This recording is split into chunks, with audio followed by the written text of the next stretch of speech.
Hello and welcome to the West Yorkshire Football Show, live here, streaming across Facebook, Twitter, and God knows where else. It's the live instant match reaction to Leeds United 4, Ipswich Town 3 in Leeds United's first win in a league game since April. We won again, Brownie. No, they put us through the ringer, but so much to get through. If you're watching along, please smash a like on the video.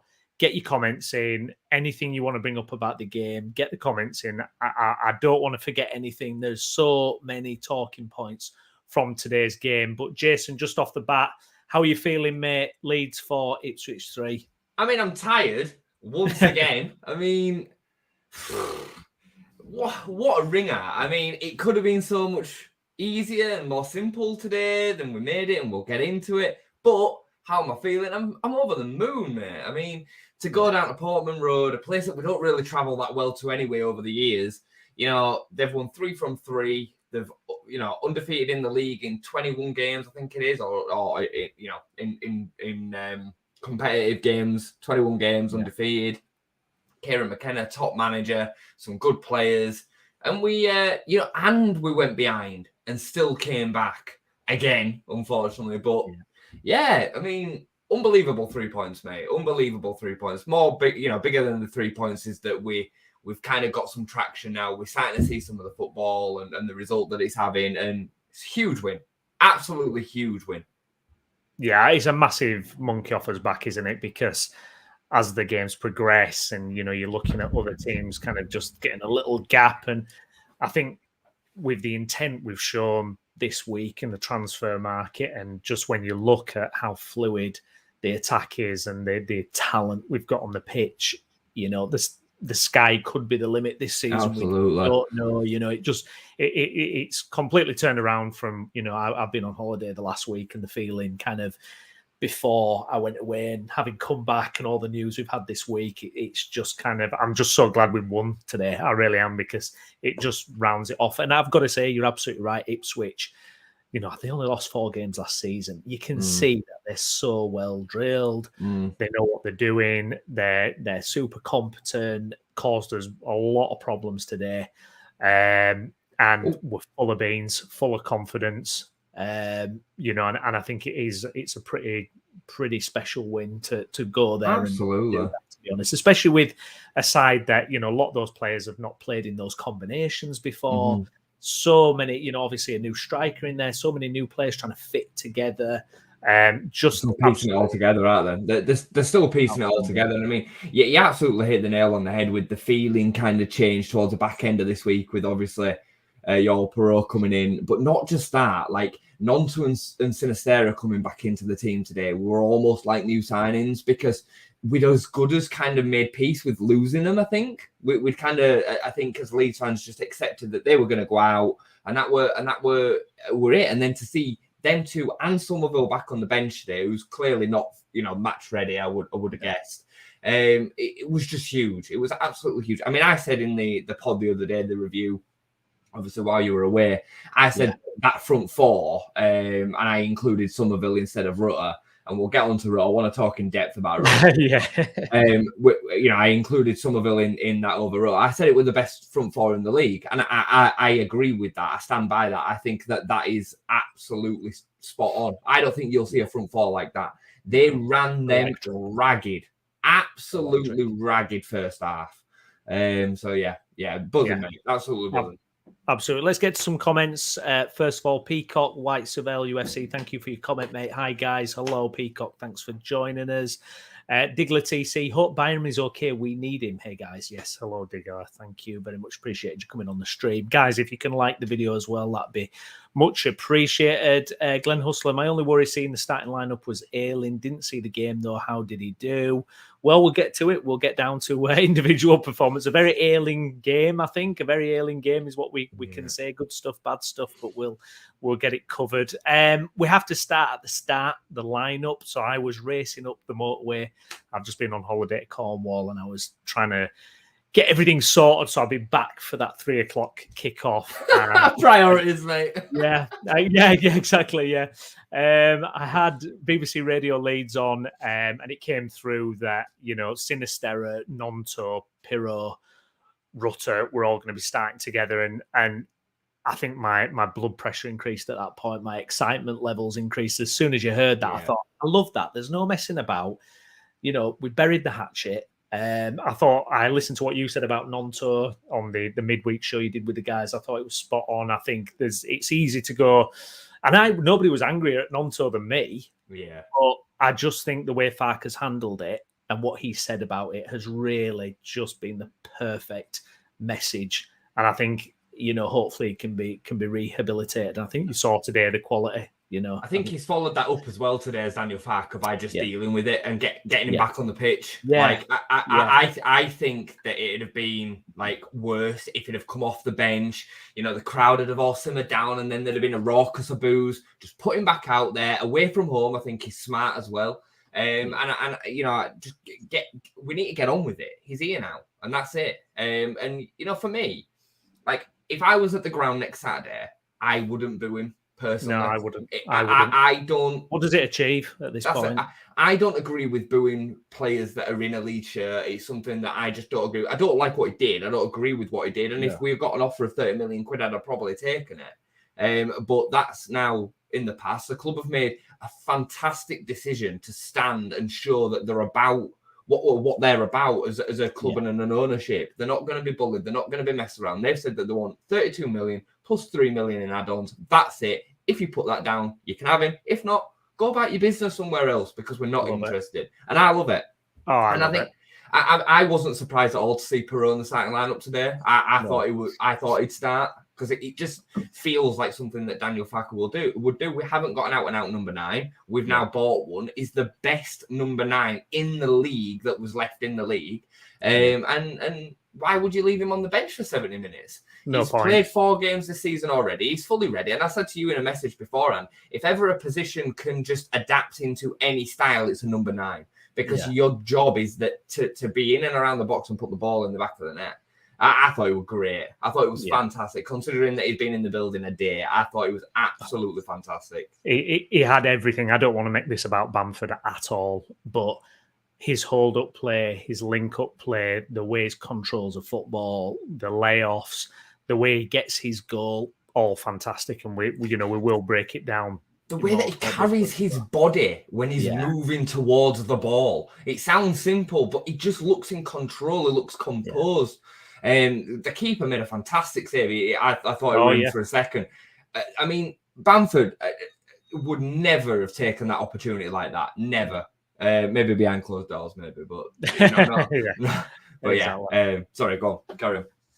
Gail, thanks for your comment. Hi guys, would not have won the game without our best players in. Buzzing, absolutely. Diggler, I never boo Leeds players. I hope Nonto stays at least until January. Gail, Pirro as well. Wow. Let me just say on that, Brownie, because it'll go out of my mind if it don't. Players are allowed to leave Leeds United, and players are allowed to leave Leeds United, with our blessing. If Rafinha was to come back, I don't know, let's just say he moved to Newcastle and we were to play Newcastle, he'd get a round of applause. He'd get, it's okay that you leave Leeds United, but there's a way of going about and doing it. And that's what, Nonto especially has gone so badly about, and some of the others as well. He's not on his own. I mean, Mr. Tyler Adams kind of gets a free pass, and from everything that's kind of coming out, it looks like he was just as much of a S-house as everybody else was. So, it's all about the way that you go about it. Like for me, it is. So 100% agree. Okay, so let's have a look then. So we've kind of touched on it already. The lineup, you had Rutter in there. For me, Rutter struggled a bit against West Brom. I know we didn't get a specific kind of match review, but I thought it was a bit undercooked in that West Brom game. Pirro's starting position, more like a number 10. Strange, wasn't it? It was quite fluid in terms of him and Rutter swapping and moving about, and I mean some electric football, wasn't there at times? I think it was that front four. I think it was as much of a 4-4-2 as it was a 4-2-3-1 or whatever you want to call it, 4-5-1. It felt like they were almost alongside each other. I thought Rutter was sensational today. I thought it was absolutely fantastic. I really did. He would probably be my man of the match, considering the fact that we conceded 3 goals. And we'll talk about the defenders because there's some of them that I want to talk about as well. But I thought Rutter was excellent. I mean, his goal bear in mind we were 1-0 down at the time as well. I mean, he rinsed 4 of them and then showed composure to put it across the keeper on his weak foot. And then in the last minute, because I don't think he's still 100% 90-minute ready, he battles off 3 or 4 of them, and he holds the ball up. Yeah, he put the ball out of play on the other side, trying to pass it to Nonno. But I thought he was absolutely excellent today, Brownie, and I'm so chuffed for him because I think out of every single one of them in recruits, it's probably been the hardest for him. He was brought in January, signed as a striker when he's not,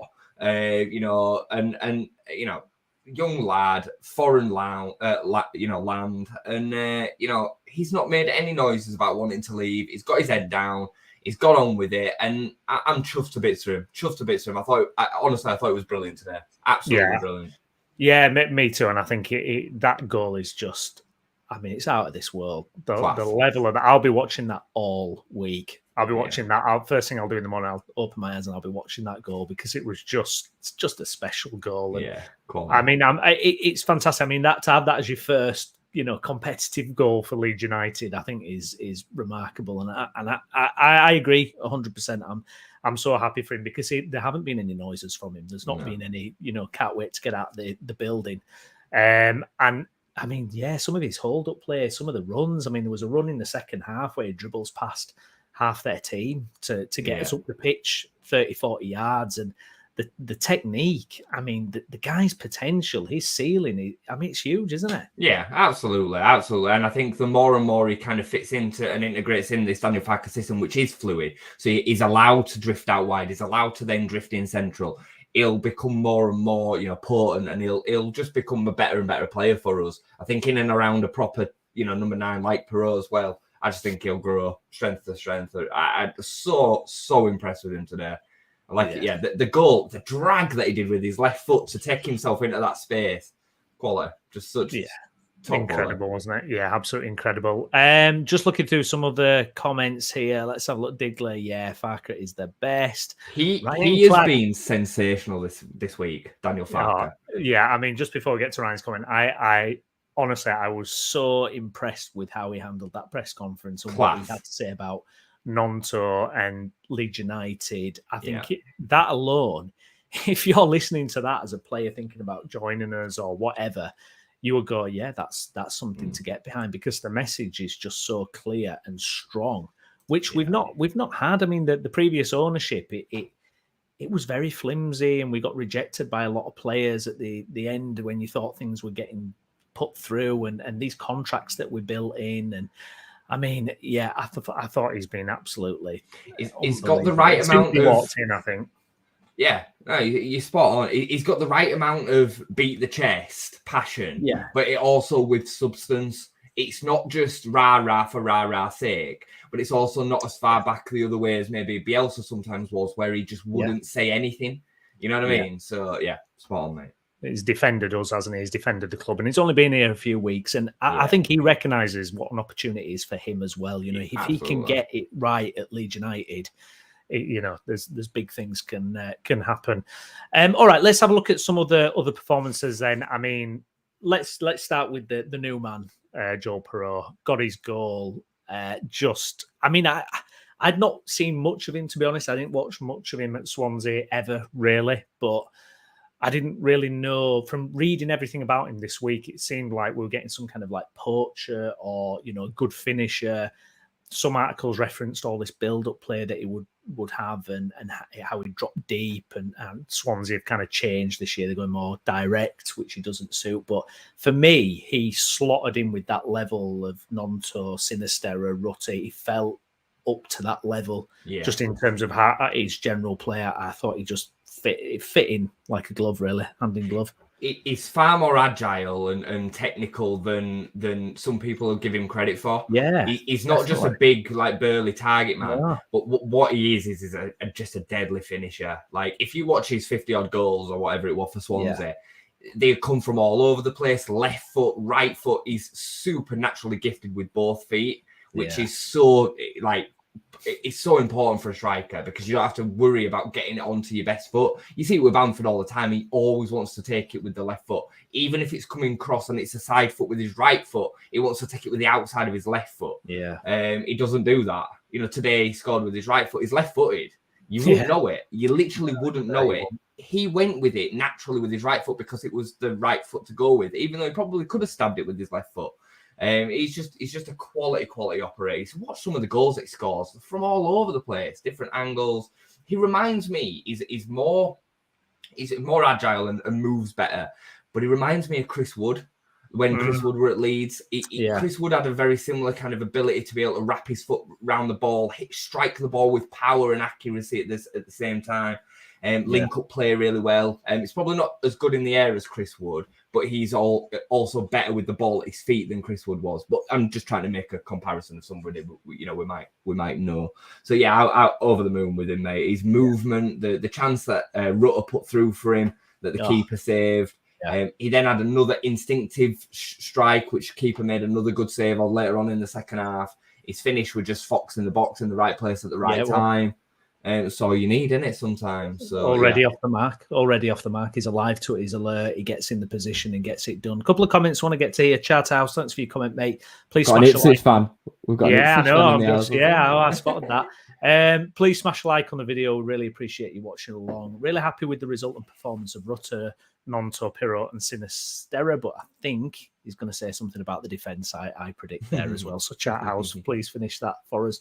Rennie, ref was but still a big win. Yeah, huge win. And True Blue, we've got an Ipswich Town fan in the house. Thanks for coming along, mate. You didn't have it all your way. Definitely not.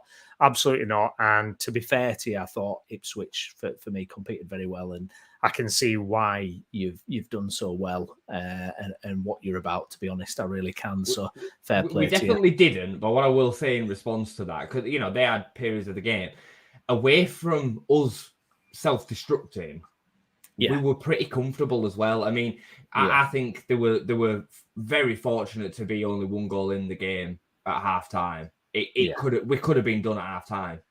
They were better second half to control large parts of certainly the first 20 minutes of the second half. But then again, we had the better chances in the second half. The chances that fell to Pirot, were better than pretty much anything Ipswich had for the whole half, really. Even the goal in the second half took a deflection. So I think it was a fair game, a fair reflection of the game. The first two goals that we conceded, I mean, we'll get to it, but I was getting frustrated because I felt like get a bit more control of the game. Those periods in the first half and at the start of the second half, I felt like I was kind of shouting at the TV, like, come on, get a bit more control of this. Put your foot on it. I don't know if this was kind of like, I mean, I thought Ampadu was really good. I don't know if Gray maybe kind of wasn't quite dominant enough or what it was, because I know there were a few times when they got these breaks of space against our midfield too, when they were quite far apart and they kind of carved us open a couple of times. But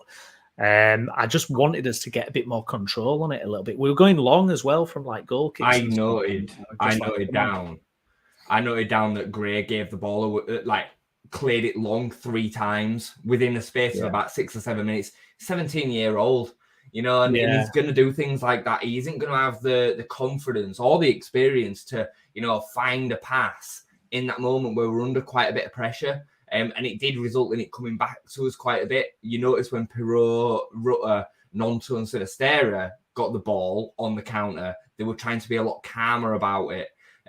But yeah, it was a tough one. But the battle in the midfield, I think most of it was won by Ampadu. I thought, I told you I was gonna have this rant, but I thought Sam Morsey was an absolute disgrace. I thought it was an absolute disgrace. I've seen him play for years. He did the same job at Wigan when they had all their money troubles and went down. He's just one of them type of players that is there to serve a purpose. He puts an elbow in, he puts an arm in, he digs people. He could have been loves an eye poke, doesn't he? Loves an eye poke. It could have been yellow carded 5 or 6 times today. It was very, very fortunate to still be on the pitch. I just think he's okay as a deep lying playmaker. He'll turn back out and he'll spray the ball out wide. He's not got anything really particularly great about him, but I just thought he was a disgrace. I really did. I thought the ref let him get away with murder, and the officiating as a whole was an absolute travesty. You know, the linesman on the side that Ipswich were attacking first half, he just weren't watching the game. He literally weren't watching the game. Like, you know through a reaction from the players as to how offside a player is or not. And they were catching Ipswich offside constantly. And they were just letting it go. Rutter missed the chance before they even scored at the other end. And he was onside by about 2 yards. Yeah. So they were getting it wrong just equally both ways. Honestly, it's scary though. It's really scary because that's what their best route was, wasn't it? It was like long balls over the top and these offside. Yeah. Are you frustrated at the defense? Or are you thinking, look, you're not getting these decisions, this offside trap you're doing? This linesman is clearly not picking up what looks like to be clear offsides. Do you then start to, we need to just kind of changed it, not because doing it again and again and again, you just think, we're going to get caught out here. It's tough, isn't it, Brandon? Because like if you've drilled something all week, and then you have a couple of players that then say, right, okay, no, we're going to change this because the linesman ain't doing it, and then not all the players are in sync with it, your whole structure and tactic goes out the window. So I get both sides of it. You can't base your tactic around what the officials are doing or not doing. You just have to hope that they do the job right, I think. Yeah, absolutely. I see that the Ipswich Let's have a look here, God.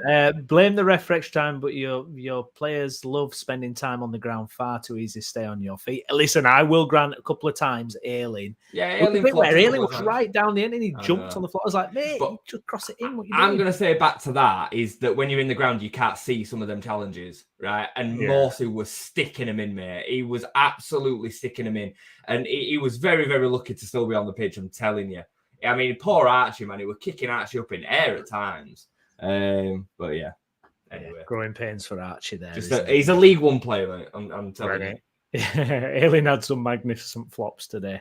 One of the issues Gail's brought up here, don't trust Ayling or Drama. Cody Drama. I mean, it was a horror show, wasn't it? A horror cameo. He came on, straight away gets caught in possession. You think, right, okay, that's your wake-up call. That's one.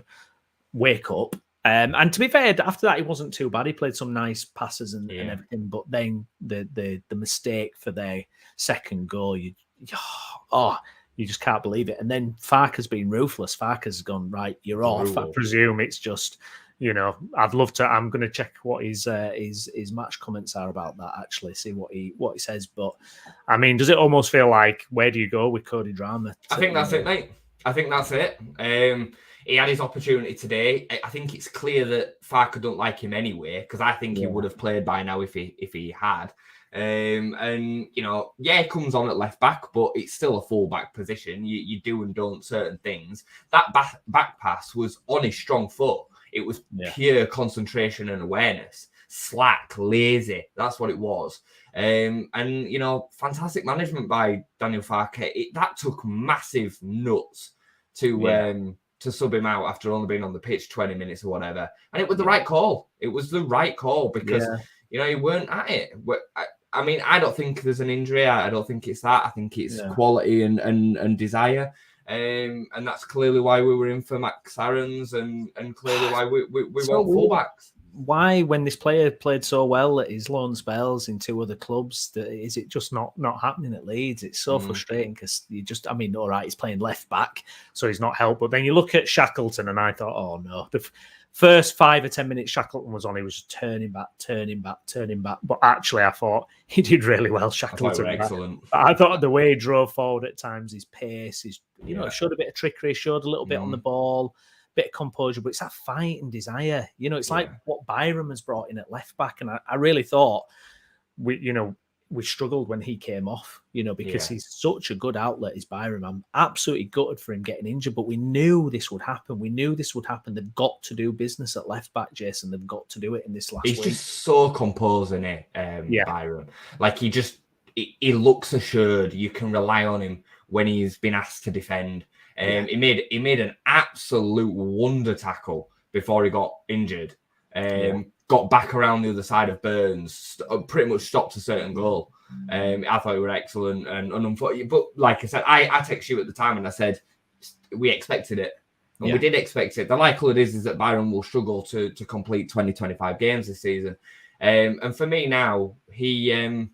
I think just go make another sensible signing, because we've done a lot of them so far. Just go and bring Charlie Taylor in. Just go do it. Yeah. He's there. He's available. It's minimal in terms of fees. He's a Leeds fan. He's a proper, solid left back. Just go make it happen. Get it done. Just get it done.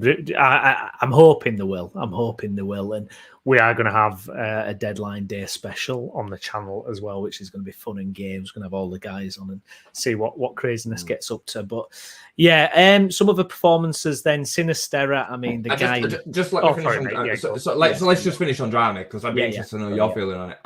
I can't see a way back from him now. Like, to be hooked after 20 minutes and making that mistake when a manager doesn't already back you anyway, I would be stunned if he's still here on Friday. And if he is, I can't imagine him playing much game time. I don't know what you think about it, but that's kind of my feeling on it.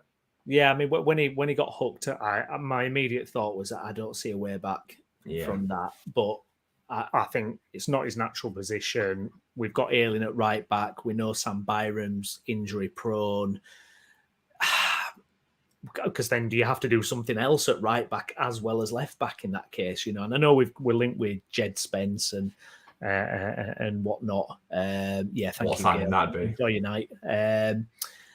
So maybe we can, and it'll be interesting to see what happens. But it's just frustrating though, because I just look at the guy. You think, God, you've played so well for these last 2 seasons. Everyone's been raving about you. Why can't it just work at Leeds? And whilst Ayling is still kind of, there's good stuff, there's bad stuff. I really want Cody to come in and do it, but he's not alone in the fact that he's one of the younger players like a Gellart that is not really, it's not taking off for him at Leeds at the moment for whatever reason. But I could see him going now. I think I could see him going. So. I could, and I just think we've just got to get the business done. Though we've got to get the business done. I just don't know what wiggle room there's going to be with P&S really in terms of what we can do after Pirro. I'm not sure what's left in the budget or the tank, but a loan or something. I mean, we might get on to transfers, but I do think we'll see. I think we'll see 3 this week, and I think at least one of them will be a loan of somebody young. And I still think we should have enough. I mean, bear in mind, Adams went out for 25 million. We've cleared a lot off the wage budget, and Pirro's coming for around 10. I think we're still in the positive. And I think with where we're at, we're now probably in a position where we can take a bit of a gamble to then think, well, if we don't go up, we'll sell Nonto or Sinisterra in January or at the end of the season. So I think we'll be okay. I just think that the transfer strategy is what it's probably always has been, is that they're waiting for the right time to get the right player. We waited until a week from the deadline to sign Joel Pirro. Like, people need to have some context with it. He was the best number 9, maybe with Gyökeres, in the whole division last season. He's got over 20 goals in the last 2 championship campaigns, and he's 24. I think he's not even in his prime. Like, this is a proper signing, and he really is the first of the mega signings that have kind of maybe we've had to convince into a project. I don't know if you read the passage that was in and around earlier, that he was getting calls off the hook while he was in the car on the way up. I don't know if you've seen this. It came out. I don't know if it was Philly, but it were on Twitter earlier. He basically told Leeds, I'm your man, I'm coming, I want to be part of the project, this is where I am, it doesn't matter who comes in, I'm coming, don't sweat it, I'm here. And I'll love that. But that means that we have sold him something. It means that we've told him that this is what's coming. And Daniel Farke's got into him and been like, this is where your future lies. And I think it's huge. Well, this is why I didn't believe it. Like, when, because I had barely any Wi-Fi when I was away. So I couldn't scroll to it. I couldn't do all this. So I was just getting little bits when my 3G actually decided to work every now and then. And it said Pirro's on the way for a medical. I thought, it's not going to happen. I'd convinced myself completely that somebody was going to come in and pinch him. And by all accounts, they were trying, certainly. They were trying from wouldn't what's they? been reported. Yeah. Why wouldn't they? At the end of the day. True Blue, I just want to respond to this, actually. Look at the price of your forwards and the price of ours. I think there's a difference of 65 million. I think both teams will be up there. Yeah. And you know what? It's actually funny because I had the Leeds United official commentary come on, and I don't know what happened. This is really bizarre, but it switched stream to an Ipswich commentary. And literally, that's all they were talking about was, look how expensive Leeds' team compared to little old Ipswich, poor little old Ipswich that have just come up from League One. And I do get it. And if you look at the figures, fair enough. But, Ipswich got a team that have been successful together. We're a team that conceded, 120 goals or whatever it is. Over huge transition. A huge transition. So it's not as easy as, we've spent this money and that's the end of the story. It isn't. It's not that simple. Don't think we're hating on Ipswich either, by the way. This is a Leeds debrief, so we're going to talk. We're going to talk Leeds, and we're going to big Leeds up. I will, like I said in midweek, I thought we would lose today. I would have absolutely bitten your hand off with a point. And that says a lot for where Ipswich have come from. I said before the season started, Browney will testify that I thought Ipswich will finish top 6. I've said double promotion potentially. At first I was like, I'm kind of tongue in cheek thinking they're cracking side, but double promotion is, obscene. But look at them, they're cracking team. We rate them. No slander on them at all today. I felt over the whole 90 minutes that we deserve to win the game today. And I think if we hadn't have given you a couple of footholds in the game, I think it'd have been a bit more comfortable. That's all I'm saying. Like, and whether that should be the case or not is irrelevant. We are where we are. We're in the Championship, and we're one of the teams that you have to compete with. So, it's the same as Luton coming up against Chelsea yesterday and them feeling okay about their performance. It is what it is, isn't it? So, of course it is. Yeah. Just a couple of other performances just to pick out. Sinisterra for me. The guy is dreamy. The guy is ridiculous. The goal is phenomenal. The general play. I mean, I don't want to rag on Dan James because I think he's been really good this season, but Sinisterra is another universe coming off that left or right. He's just he's on another plot. I'm going to contradict myself a little bit with what I've just been saying back to the Ipswich fan, but it is a little bit unfair. Is Sinisterra like the only problem with him is whether he'll stay fit or not. If you have him for 46 games, I truly think we'll go up. I do. I think we will. The problem is I don't think we'll have him for 46 games. I would be shocked if he's still here on Friday, if I'm dead honest. I know that he played today. I know he's come back in the side, but I fully expect a big team to take a gamble on him. Oh, yeah. Even if on deadline day they have to say, look, Leeds United, we'll give you 32 million quid. Right? Give us something ridiculous. You cannot say no to this. There's your money.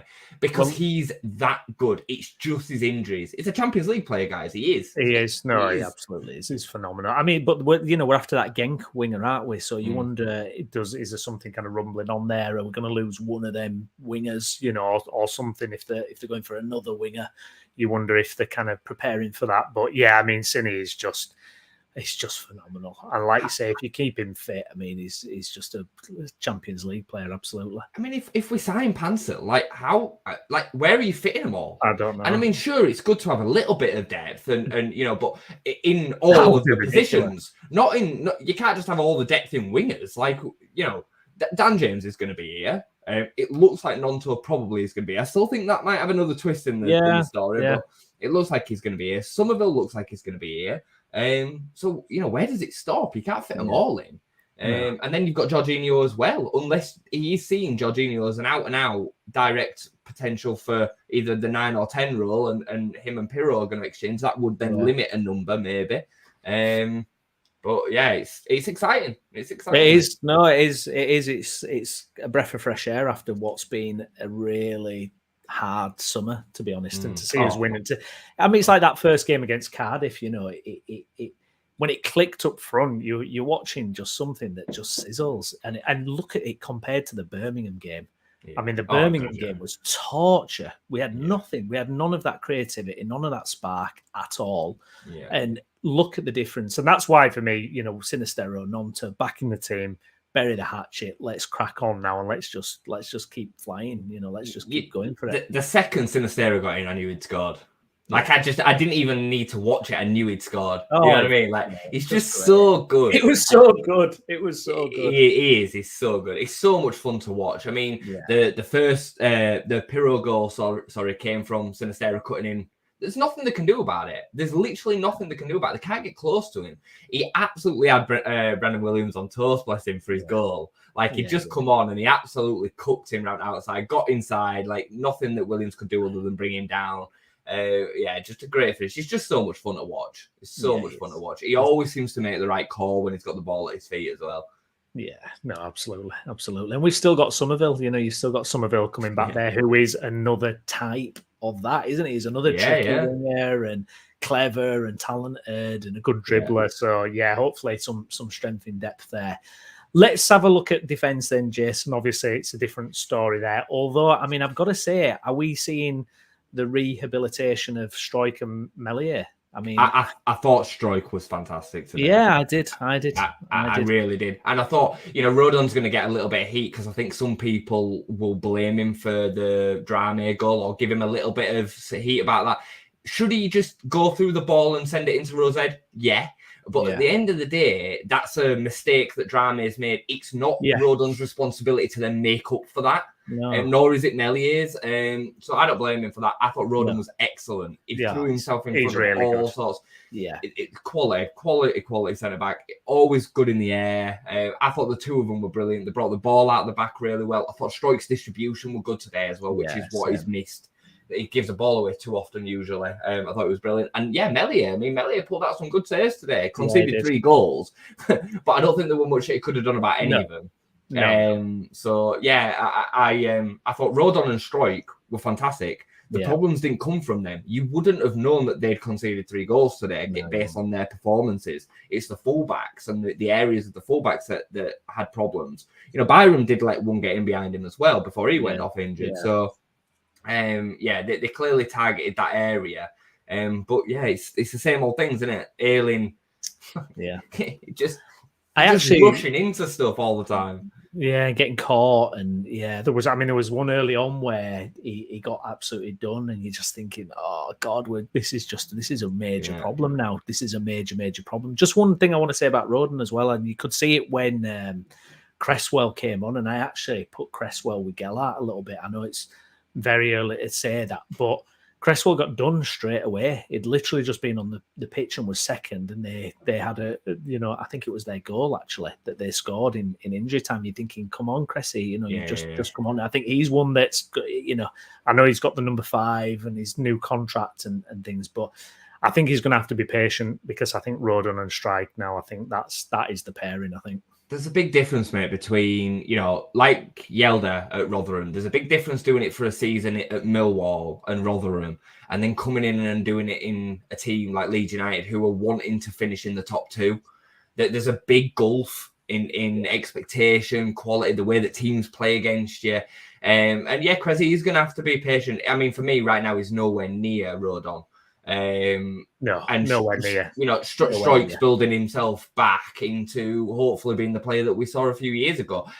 For me, he's not out of the woods yet, but today I thought it was brilliant. I thought it was excellent. He probably would be the man of the match if we'd not conceded 3 goals. For me, it was Rutter today, but I thought it was excellent. And big shouts to Meslier as well. Like somebody put in the comments that Meslier looked so much better today. Rene put in. I think he looks confident again. He looks solid. It looks like he believes he's going to save a shot when a shot comes at him. Catching as well. Yeah, like came and claimed. Coming and clearing, Fact is, he's got a proper number 2 behind him that wants a number 1 jersey. So every single moment of every single game is switched on. You know what I mean? Fact, there was so much going on behind the scenes. So much going on behind the scenes at our club before Daniel Farke came in that I'm not surprised that some of them had their eyes elsewhere. Like they don't want it out. And maybe now they're starting to see, a proper structure in the future. Mellier's prepared to give it a year in the champ. I'm all for it. Like, I'm all for it. Yeah, no, I agree. I mean, I think it got to a point last year where he was taking a lot of flack on this channel as well. Yeah. Hands up. It was, Polo. Really, Hologram. yeah, absolutely, yeah, exactly. We were all, really frustrated with what was happening with him because of the ceiling again. And he's a forward.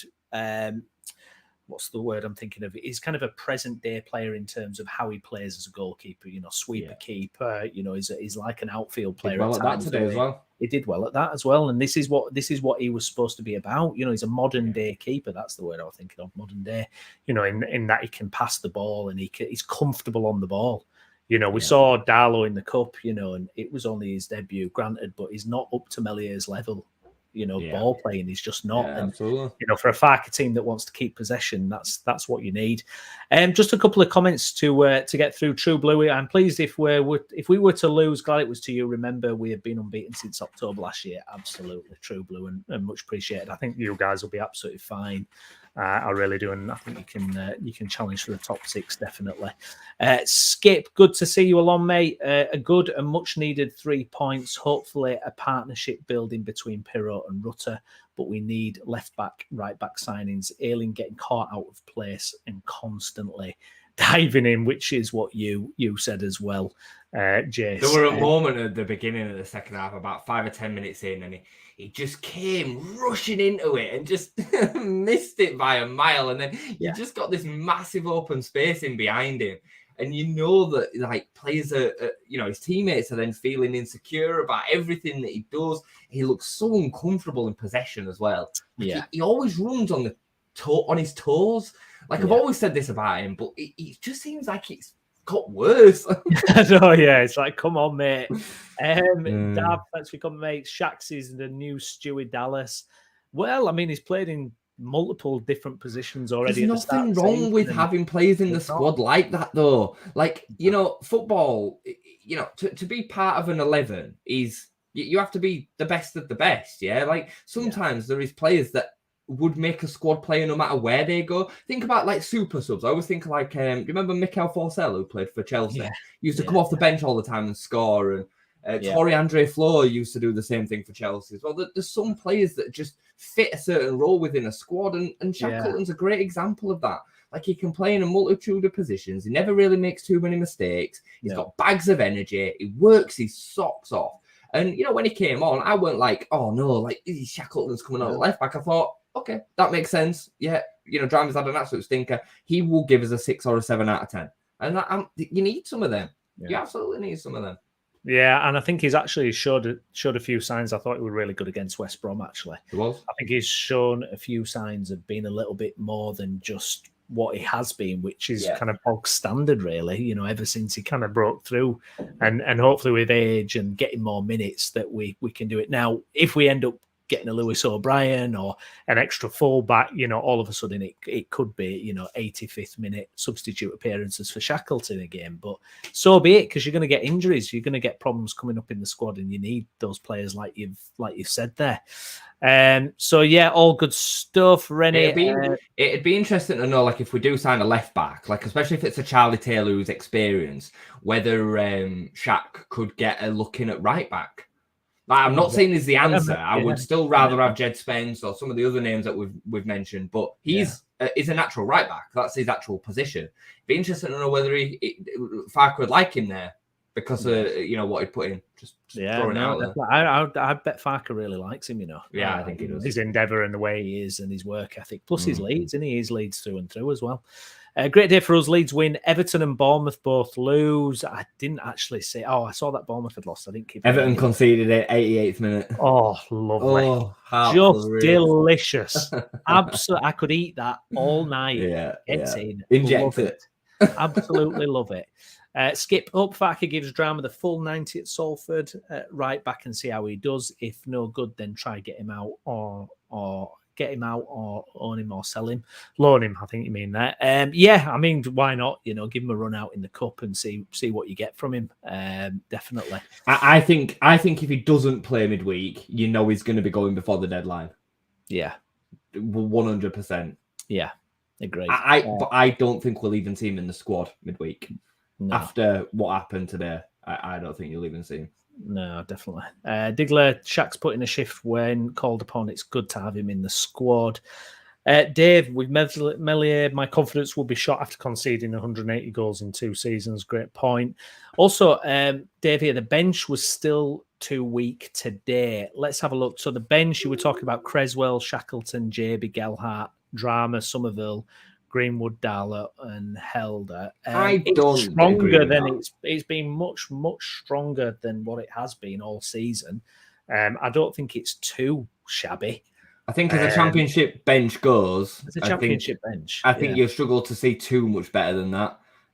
Somerville, can change a game. Gelhardt, I've got my opinions on him, but still, Greenwood's got a bit of Premier League experience now and can come on in a multiple position. Shackleton came off bench, changed the game. Drame, obviously, we've got that conversation. Darlow, what are you wanting? You know what I mean? Like, I think, I don't think anybody's now looking at this and saying we don't need anything this week. I'm still very much in the camp that there's a lot of transfer business that we need to do this week. We absolutely need a fullback. We know that. And for me, we absolutely need a centre midfielder. I think a centre midfielder is almost... I thought number 10 was one of the most important positions to get, but I'm actually feeling like a centre midfielder is probably more important because I think some of these wingers that we've got can play in that role centrally at a 10, but we haven't got anybody after Gray and Ampadu that can really do the centre midfield role, and Gray is not going to be able to continue playing like this week in, week out. I thought his influence today was... again, a little bit less than it was last week. And I think, the West Brom game, I thought he did okay. Birmingham, I thought Ampadu and Gray played really, really well. I thought they were probably our best 2 players. And then against Cardiff, it was really good. So his influence is diminishing week on week. And it's because he's 17. He's got a lot on his shoulders and his body will be feeling it. Like he's never had this kind of intensive play week after week after week. And he's having to play 90 minutes because we've got nobody. You saw it when JB came on today. He ain't ready. He's miles away from being ready. I think centre midfielder is massive. Yeah, no, I absolutely agree. I think it's, Ampadu, if Ampadu gets injured, and you could be looking at JB and Gray in central midfield or Shackleton and Gray, it's just nowhere near enough. So I think it's vital we do that. And, what an option Gray would be from the bench as well, coming on 60 minutes or getting the odd start here and there, which is what it should be. Like you say, it really should be because, if that influence continues to diminish, then, it's going to hurt his development. It's going to hurt his development rather than help it. It's going to be a big week. But let's reflect anyway. We've had our first win of the season. That now puts Leeds in 12th position. Leicester flying high at the top. They get another win. They're sitting pretty with four wins from 4. Norwich, very good start to the season for them as well. But, they were only playing Huddersfield, to be fair. We can't really take much from that, can we, to be honest? Oh, bless them. Southampton, another win. It's interesting how it's shaping up, Jason. Is there anything kind of standing out to you so far from the league table? Can we read too much into it, or we just need to get going now? We just need to put our foot down on the accelerator and get some points. I don't think we can take too much from it. I think the starts that Leicester and Southampton have had, you'd have expected. And I think if you'd have really looked at it properly, you'd have probably expected a similar start from us as well. Really, given all the changes, transition, if you'd have listened to what Daniel Farke said, he said that this would be the case. I think we're in a healthy position, really, in terms of points, given, what we've kind of gone through over this few weeks, the dealing with the Nantos and Astera situation and all the rest of it. And I think, fair, cup game midweek, which is a bit of a distraction. I think this week's going to be exciting. I think we're going to see a lot go on. I think we'll see 1 outgoing, and I think we'll see 3 incoming this week. I think we'll see a minimum of 2, and maybe the injury to Byron will change that situation depending on how bad that injury is. But I think we'd have seen a fullback coming anyway. So I think overall, I'm not reading too much into the league table as of yet. Leicester and Southampton are getting over the line in their games, which is interesting. They're not playing particularly great themselves. Made hard work of QPR did Southampton today. I think Leicester made hard work of Rotherham. And that's the championship, isn't it? So, I think for us now, we're nearly where we needed to be at the end of August, as our Farker would say. I think from there we can just continue to build. We've seen so much to be positive about today, I think. And against West Brom. Yeah, I think West Brom, you saw a lot of heart and desire, and I think today you really saw that quality and that fluidity in the front four. Just a couple of comments from Farker here in regards to drama. It says, Farker says he won't blame drama at all. It was my decision to play him there. So if someone wants to blame anyone, not Cody, it wasn't easy to come in. If someone is to blame, it's my decision. So not throwing him under the bus or anything, not saying it, he's not been sharp enough to come in. Also, he says, I was in general pleased with our offensive firepower. It was a very difficult place to come for us to dig in, grind out a result and score 4 times is really, really good. And it's good for the mood, good for the confidence, and good for the table. So there we have it. Leeds United have got their first win of the season. Jason, any final thoughts, any final comments, or anything we've not touched upon? That check my notes quickly. Have a look through while we see what's going on. I think I got them all. Delighted with obviously with the result. That's the most important thing, along with a lot of the performance as well. Be interested to know from you who you think is going to come in this week, or who would you take, or what would be your ideal? Like, if you had to pick 2 out of 3, who would be that kind of thing? For me, I would love to see Charlie Taylor and Lewis O'Brien come in. I think that the Amiri deal going quiet is a massive disappointment. I really like him. Really, really like him. I think that would be some signing for £5 million in the Championship. Don't know a lot about Pansel, but his stats are nuts. 28 goal contributions or whatever it was in the Belgian league. But him coming in makes me think that somebody probably will be going out. Yeah, really. If I'm truthful with myself, I think that's what it'll mean. Unless we know that. Is the Amiri one off then? Is the Amiri one definitely off now? Then, I think from everything that's kind of been reported, mate, is he doesn't want to, or his family doesn't want to move out of Germany. His girlfriend is heavily pregnant and she's about to give birth, and they really don't want to move to England. He's all for it from what's been reported, but the family are not so much. Doesn't mean it won't come back on this week. They offer him an extra 10 grand a week or something. I don't know. You know how these things kind of move. We'll see. I think we'll see a 10 though. It's clear that they want a 10, but I'd be really worried if we end the week with no fullback and no centre midfielder. Yeah, no, I agree 100%. I'd take Charlie Taylor, Lewis O'Brien all day long. Day long. I think Lewis O'Brien would be fantastic. I've heard there's problems with his wages, though. He's on really high wages at Forest. O'Brien. So I don't know. Yeah, so not sure if there can be anything done with that, to be honest. Jed Spence, loan, would you do that as well? Oh my word. Jed Spence have a completely new defence then, wouldn't we, apart from Strike, obviously. But Jed Spence would be a wild signing, mate. Yeah, I mean, he's so much better defensively than anything that we've got, and him going forward is crazy. I mean, he's a serious fullback. He's a Premier League fullback, really. He just probably joined the wrong club when he stepped up and didn't get his opportunities there. Yeah, I think that'd just be a ridiculous signing. I mentioned earlier, I think we'll see outside, not outside the box, but one that we've not heard of, loan signing from a top end Premier League team. I think that'll come, and I think it'll probably come in the shape of a centre midfielder. Yeah. I think that's what that signing will be.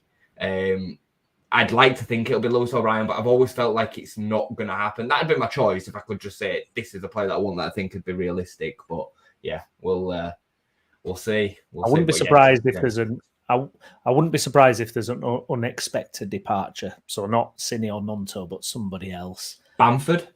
Hey mate, why not?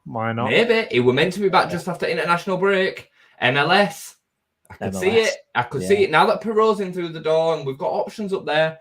Like, he's not going to get a look in, surely now. Joseph is a good backup piece to come in. Rutter can play there. Sinistera can play there if he stays. And Perot is going to play every game. He's going to start every game. So I could see Bamford leaving. I'm telling you, I could see it. God, can you imagine? Life after Bamford? No, I feel a bit horrible because I loved him for the longest time, and I defended him to the hilt, but it's time to move on. Yeah, agree. But anyways, we'll end on a positive because it's been a cracking result for Leeds United. I'm sure we'll all be watching the highlights over and over again. It's Salford on Tuesday, isn't it? This week in the Cup.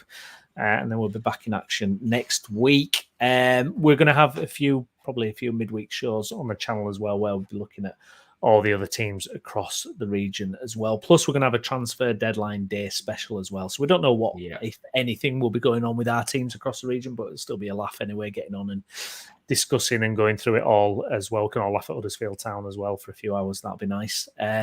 So please like this video. Please subscribe to the channel. I've been Stephen Brown. With me has been Jayson Booker. Jayson, thank you very much, mate. Welcome as always. And we will see you again next time. Thank you.